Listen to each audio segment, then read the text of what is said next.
Ultimate hair tips I wish I knew earlier so I didn't have to look like I was balding when I was 16. Number 1, brush your hair before you shower. If you're someone that's always like, OMG, why is there so much hair fallout after I shower? Girl, it's because you didn't brush the knots out of your hair first. Plus, all your hair products will soak in better. Number 2, let your conditioner sit. When you use conditioner in the shower, put your hair up into a claw clip or shower cap so you can do other shower tasks. Oh my god, my hair is like protruding out of the claw clip, but let her marinate and let her do her job. Number 3, cold water at the end of your showers. Literally, I swear this makes my hair shiny. I don't know the science behind it, but I think it seals the hair cuticle. Does L'Oreal want to hire me for an ad? Number 4, use heat protectant. Guys, please stop drying or curling your hair without protectant. Like, don't you put oil on a pan when you cook to protect your food from burning? So if you don't want crispy, crunchy hair, make sure to use protectant. And not sponsored, but I really love this Kendra blow dry spray. It's so good. Number 5, put those hands down and stop picking your scalp. I know you want to pick that scalp, girl, but you need to stop. Go get some slime or something. Because you're probably spreading oil from your scalp to the rest of your hair, making it look more dirty and oily. Now you'll never have a bad hair day. You're welcome. So follow for more. Bye.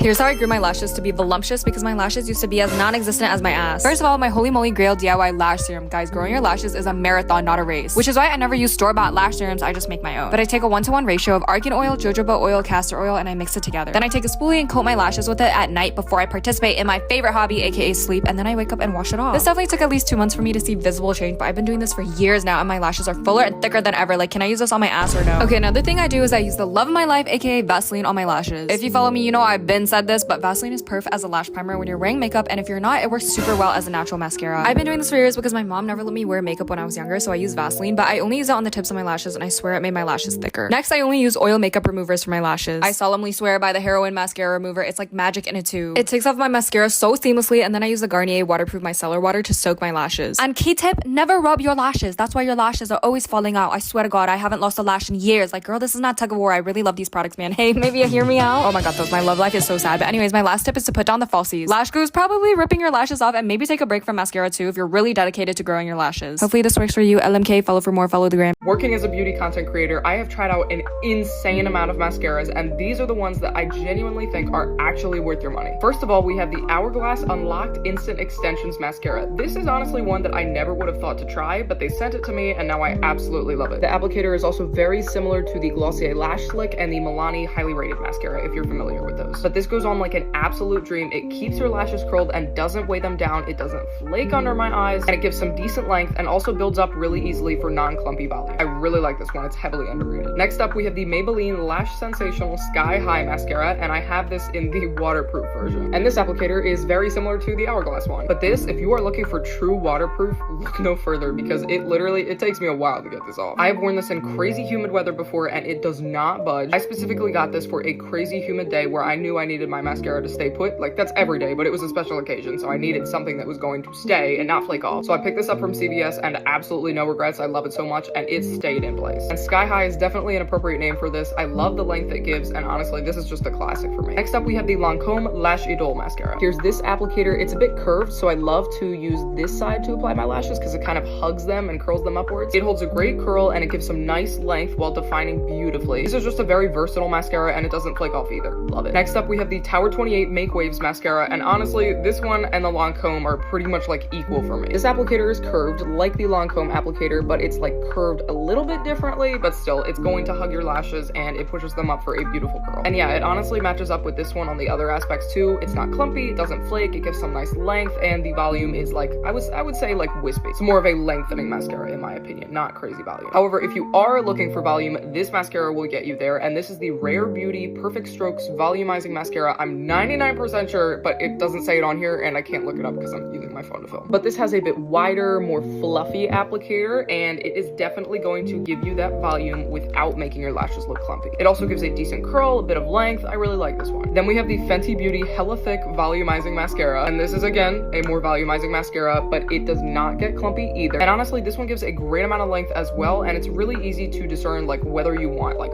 full volume or just a bit of volume and more length. It's a very versatile mascara, and I love that, and it also does not clump or flake on me at all. And last but not least, we have my holy grail, the mascara that I will recommend to everybody until the day I die. That is the Ilia Limitless Lash Mascara. I love all of these, but no matter what mascara I try, I always come back to this one. The applicator has a bit of a curve to it, as you can see, to slightly hug your lashes, and if you can see, that little straight line of bristles is meant to give you even more length. I applied just a little bit this morning, and I'm wearing it right now, and it's literally like the whole day has gone by and my mascara still looks flawless. This gives beautiful wispy volume while also lengthening so well, because my lashes right now, I'm trying to use lash serum to grow them out more because I stopped for a bit because of like an eczema eye flare up, and then my lashes just it's a whole thing, but we're working on them, and this is making them look amazing. But overall, yeah, I just freaking love this. The volume, the length, the non-clumpiness, the non-flaking, it truly does make for limitless lashes, and I love it.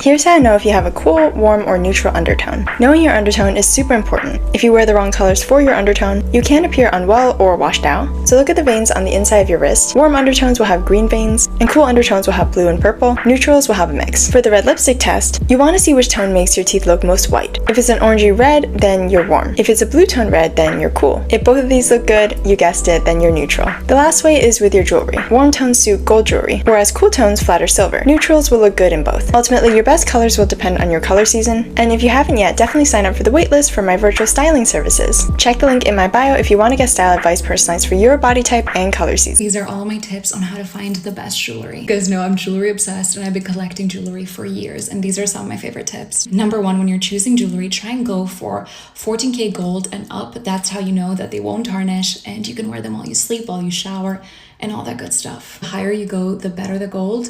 But if your budget can't afford that, then you should go for stainless steel. That way it will last a lot longer. You can still wear the pieces when you shower, when you sleep, and all that stuff. Big tip is try and shop local. Try and find your local jewelry stores sell unique pieces that no one else has, and the prices are going to be way better than bigger brands like Tiffany's and Cartier and all that. Choose quality over a brand name. So if, for example, you find a Cartier bracelet or Tiffany that's like 14K gold, try and go for the local jeweler, because for the same price you can get something that is 18K, something way better. It's usually a lot of the time you're paying for the name, but that's not to say if you find something that you really love from a big brand that you shouldn't buy it. Of course you should. I'm just giving you some tips. From small jewelry stores, you can create relationships with cool jewelers, and maybe they'll help you make your own pieces. For example, I had some extra diamonds from my tennis bracelet. I made this cute little ring, customize your own pieces. You can feel like you're creating your own jewelry, which I think is very cool. For my everyday pieces, I like to go for higher quality and real gold, but then for statement jewelry, I actually like gold plated because I'm not going to really shower with it or sleep in them. Another website which I think has the best jewelry in the entire world is Etsy. Basically, you shop from tiny boutiques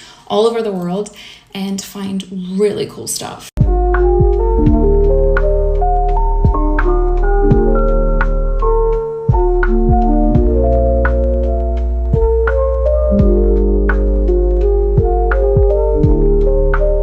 Here's how you are going to become the baddest, most confident version of yourself to the point where only God himself can break you. Let's get into it. Number one, the most powerful lesson I've ever learned in my life is from somebody who told me, if you want something, move like you already have it. The way I ran with this, I was telling people I was rich when I only had $3,000 in my bank account, posting on social media like I had 86 million followers when I had like 13, portraying that I was living my best life online in conversations when I was the most broken I'd ever been in my life. But it manifests itself. So if you want to be confident, you want to be proud of yourself, start moving like you already are. Talk yourself up. Get ready before leaving the house. Show up to places you don't feel welcome. Walk into a room commanding energy with your head high, your shoulders up. Make eye contact, talk to everyone, introduce yourself to the hottest guy in the room, infiltrate conversations even though you feel uncomfortable doing so. Start a conversation with the most intimidating RBF face girl in the room. Start moving with that energy like you are that bitch. Number 2, some people call this delusion, I call it manifestation, but if you think, feel, and say something out loud, it will come true. So I want you to start by saying daily affirmations every morning in the mirror out loud. Here's some I found on Google. I'm gonna show all of them. I want you to screenshot and only take some of them. I think there's like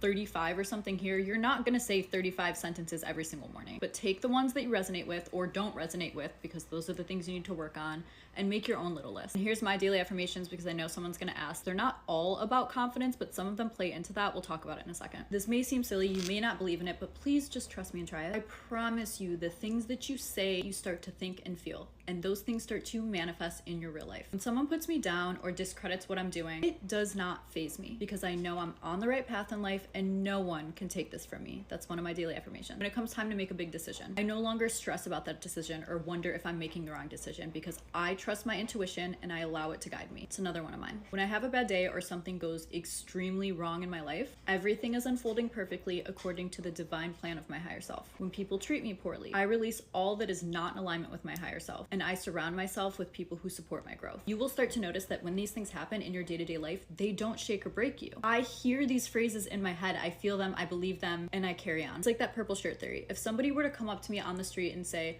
I hate that ugly purple shirt that you're wearing, is that gonna bother me? No, because I know my shirt's green, my shirt's not ugly, and I don't care. So when people tell me I'm ugly on the internet, it doesn't bother me, because I know I'm beautiful. When you know who you are and you feel a certain way about yourself, nothing and no one can break you. Moving on to number 3. You need to be taking care of yourself like you're royalty. Exercise, get your steps in, eat clean, take your vitamins, develop a skincare routine, keep your hands, feet, and hair groomed, floss twice a day, whiten your teeth, get ready even when you're not leaving the house. Wear jewelry. When you look good, you feel good. If you always look the best version of yourself, you will always feel the best version of yourself. Number 4, and the most important, mind your business. You are going to elevate yourself so high that everything is beneath you. You are not chasing, you are not bickering, you are not looking through his followers. And this is where the daily affirmations come in, because this is one of mine. All that is good finds me. Therefore, you are going to stay in your lane and focus only on things that elevate you. So your friend calls you the morning after a party you didn't go to and says that your ex-best friend had a lot of shit to say about you. Oh, that's sad. I hope she can move on someday. But did you end up talking to that guy you wanted to? You don't give a shit what that girl said, because it doesn't affect you, and the drama is beneath you. So when situations like this come up and you're tempted to know what she said or check his following or double text him, you are going to stop yourself and think, what value is this providing me? If it's not elevating you, it's beneath you, and we're simply not engaging. Do not let anyone or anything bring you down to a negative place. Protect your peace and stay in your aura. So I want you to try some of this and come back and let me know how you feel. Love you guys. Bye.